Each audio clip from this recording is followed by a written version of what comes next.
So, welcome again to my video blog. Today I'm going to be talking about, once again, a touchy subject, which is the question of why transsexuals are rejected by society. I know someone else posted a video about why transsexuals may be perceived as weird, but I think it's more of a question of rejection, in fact. So, every transsexual that has had to undergo transition knows that it's not easy, especially in some parts of the world. There are actually some regions that are more difficult than others.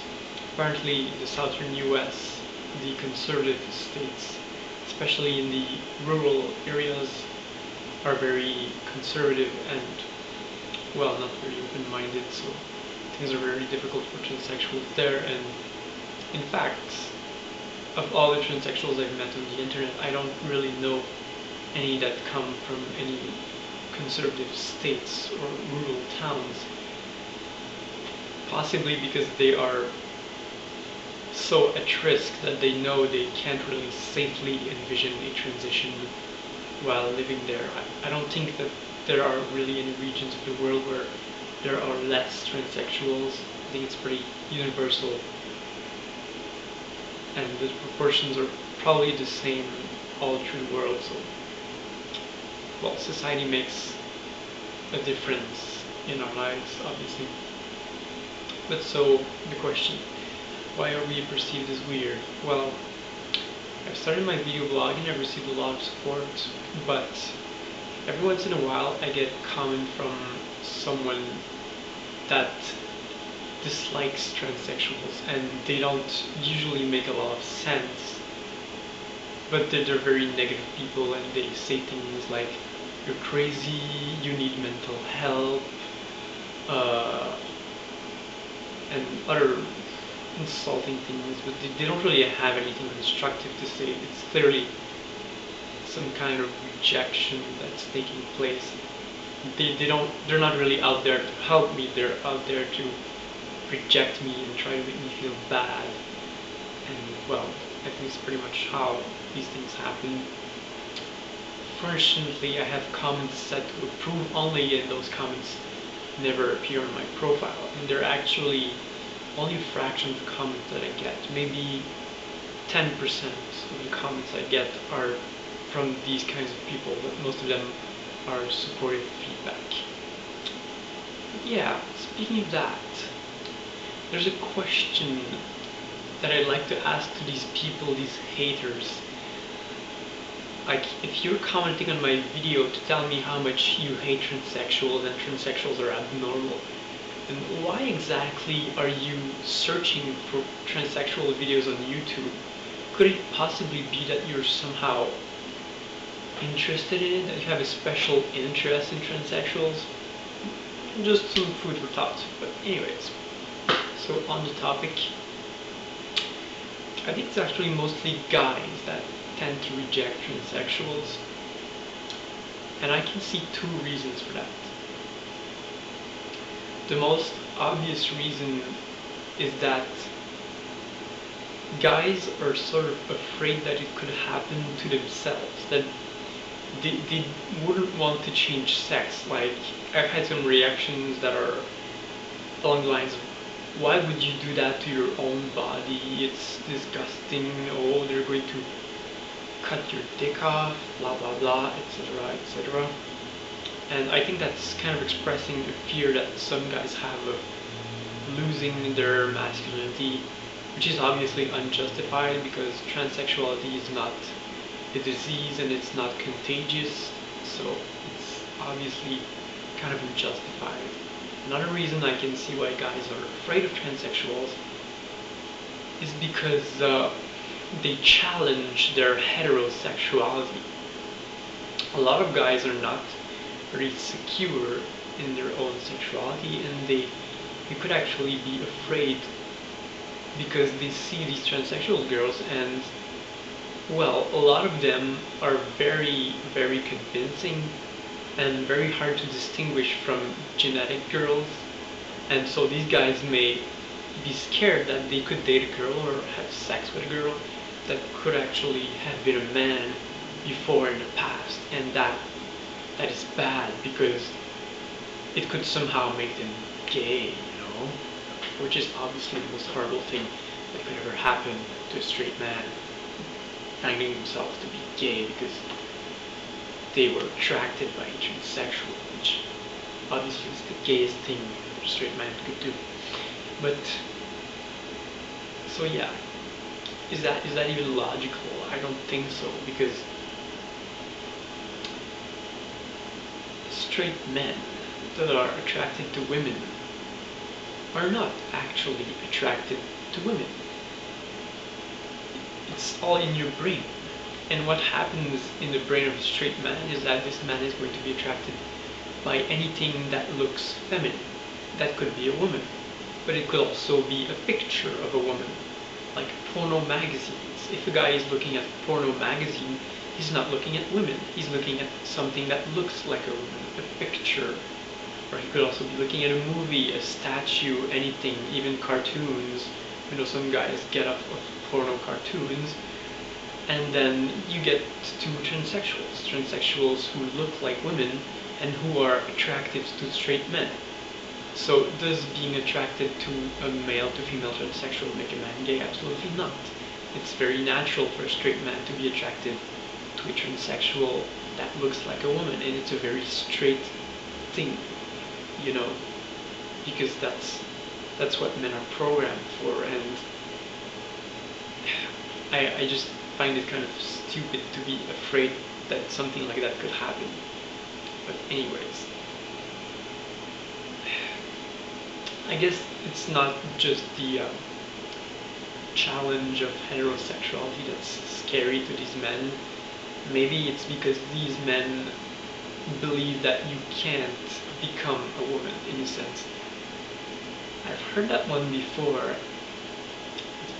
A lot of people don't really respect transsexuality in itself, You do all these steps to change sex, but even there they still see you as a man. Like, you were a man once, you are a man always. No matter what you do, no matter what surgeries you get, you're always a man, and that's their viewpoint. And I believe this is a culturally induced viewpoint, because there isn't as much rejection of transsexuality in Asian cultures, but these cultures have religions in which they have concepts such as reincarnation, for example. So you could be a man in one life and you could die and become a woman. So in a sense, they sort of have this concept of transformation being possible already embedded in their culture.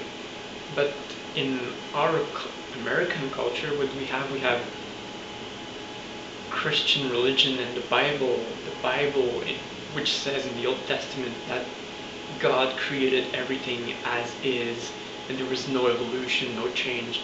So if you are the way you are, it's because God made you this way, and you can't possibly change what God did, and blah blah blah.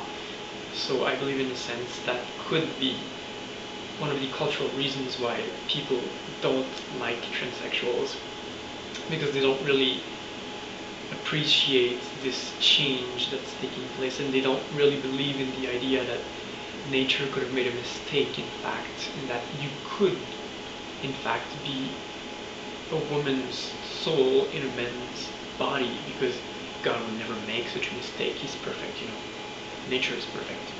Even if there are,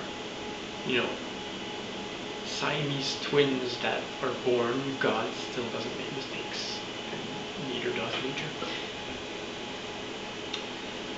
But anyways, so that's the two reasons, I think, for which men reject transsexuals often.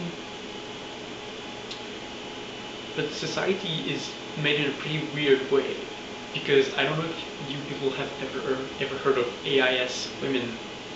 AIS is a condition which means androgen insensitivity syndrome, and there is a more specific condition that's called complete AIS, which basically means that you have a fetus, a baby, that has XY chromosomes, which would actually normally be male. He has the DNA, the genes of a male, but there's a mutation in his genes that makes it so this baby is born without testosterone receptors on his cells and inside his cells, and that means that this baby and this person's body cannot respond to testosterone at all. They are insensitive to testosterone. And what happens is that when these babies are born, they have female external genitalia, and so they are usually raised as females. Actually, I think they are always raised as females. And people only find out that they have AIS when they reach puberty and they don't menstruate. And they don't menstruate because they don't have internal female reproductive organs. They don't have what's necessary to procreate, actually. And, well, they are given hormones at this age, at like 11 to 14 years old, and they become like any other normal woman physically and all that. But essentially, women with complete AIS have the DNA of a male, and they should have been male in a sense if they didn't have this mutation. But they were born with the appearance of a female and raised as females and given hormones. And in a sense, AIS women are natural transsexuals in the same sense that identical twins are sort of like natural clones. But so women with AIS are raised as women and encouraged to take hormones, to be women, and respected, and nobody ever challenges their femininity, you know? Like, in a sense, they're not really different from us transsexuals. Like, they have a feminine brain structure and they want to be females, but they have male DNA and they have to undergo possibly surgery to have sex with men because they usually have inadequate vaginal depth and they have to take hormones and all that. But society doesn't ever challenge AIS women or reject them or negate the fact that they are in fact women. But transsexuals aren't respected. They don't get the same level of respect as these people. Because in a way, AIS women are perceived as victims of their own condition, which can easily be helped. But transsexuals, people tend to say it's some kind of mental illness, or perhaps to confuse it with other problems. People don't really know what transsexuality is, and so they try to lump it with some other things they know, and so they'll associate transsexuality with homosexuality, which is completely wrong as we know it, because a lot of transsexuals are bisexual, lesbian, heterosexual. They have all the typical sexual orientation that women could have, and it has nothing to do with male homosexuality. Because if you think about it, in fact, why would a homosexual man want to become a woman? I mean, homosexual men like masculinity, so they should like their own body to be masculine. They wouldn't want to feminize themselves in the hopes of getting more men, because trust me anyways, homosexuals get plenty of sex if that's what they want. They don't have any problem getting men. So that's it for this part. But then there's another question. There are actually a few women who reject transsexuals as well. And why would women reject transsexuals in society? And that's, I think it's usually for different reasons from men. I mean, women don't have to be afraid of becoming feminized, because they're already feminine. And they don't have to be afraid that a transsexual could seduce them, because usually they're into men, and lesbians aren't really afraid of that either. So why would they dislike transsexuals and reject them? Well, I've come up with one possible explanation for it, and I think it's because transsexuals can be perceived as violating one of the unwritten rules of society. If you're a transsexual, it's like you're violating a law that says that men have their own little domain in life in which they can behave and all that, and women have their own little realm, and nobody can cross the frontier between the two. It's legal, and I believe that's how some people kind of perceive it.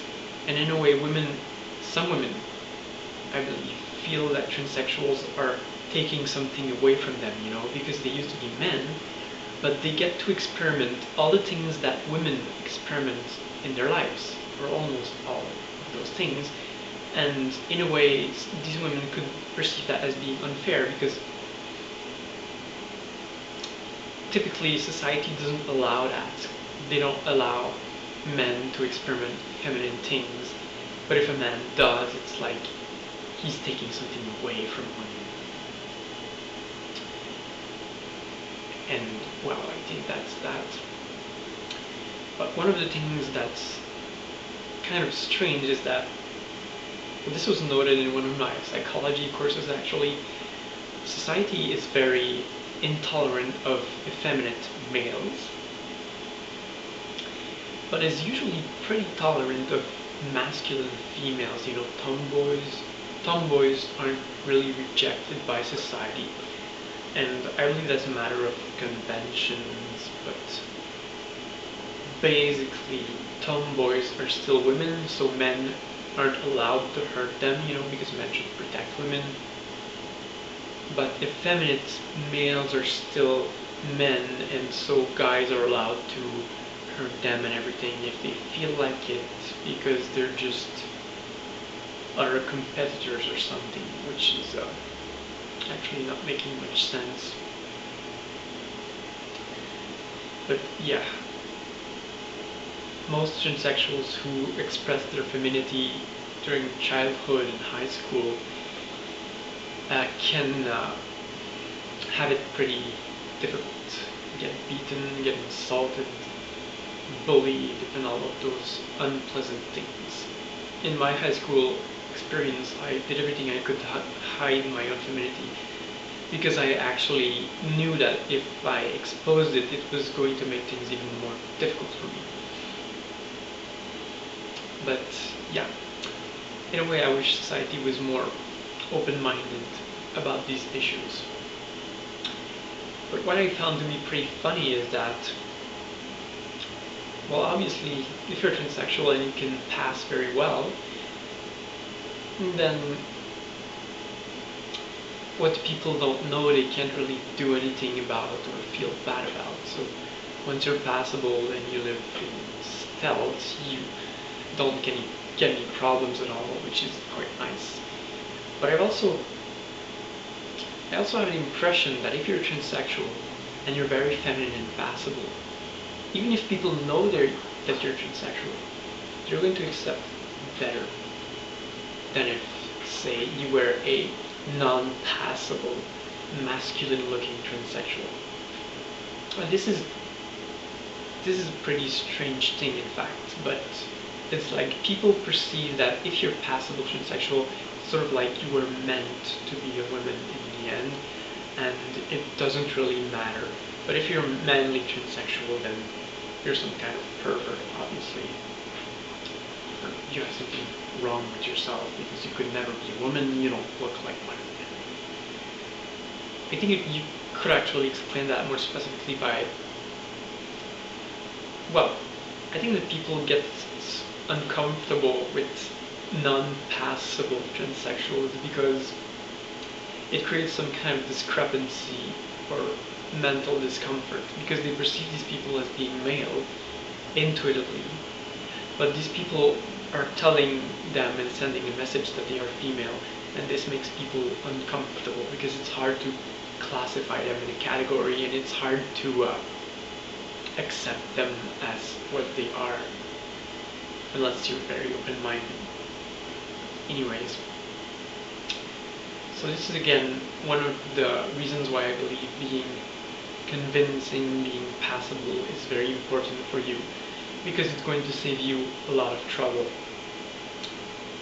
in your life, in your transition, in your future life. Of course, I would like society to be more open-minded, more tolerant, but I try to be realistic, and I very well know that no matter what we wish, people have always had some degree of intolerance, and although it's better in some regions than in some others, here in Montreal, people seem fairly tolerant, but still, there are prejudice, and in many other parts of the world, people are not as tolerant. So, yeah, if you're transsexual, then you should probably do everything you can to avoid problems, and that means not being alone at night outside in some non-recommendable neighborhoods.